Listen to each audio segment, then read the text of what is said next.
Hello नमस्कार high सबैजनालाई। आज चाहिँ म गुम्मजमा छु। यो गुम्मजमा चाहिँ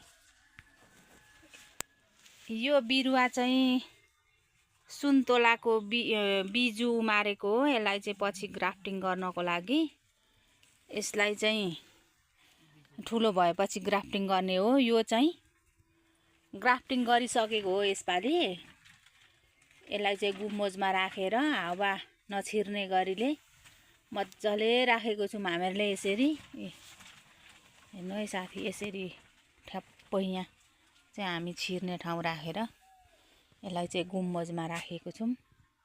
यसरी यो चाहिँ सुन्तोलाको बेर्ना हो है साथीहरू। यस्तो भएको छ। हाम्रो साथीहरू चाहिँ गोड्दै हुनुहुन्छ यहाँनेर। यस्तो राम्रो मजाले उम्रेको छ है साथीहरू, हेर्नु है। झार यतिको आएको छ। यी साथीले गोड्दैछ, म पनि यहीँ गोड्दैछु।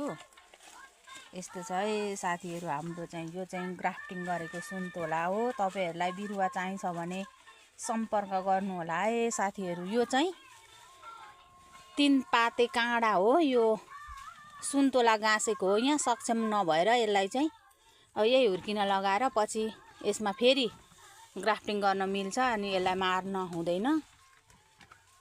यहाँ म पनि झार खेल्दैछु साथीहरू। यो चाहिँ ग्राफ्टिङ हो यसरी। धन्यवाद।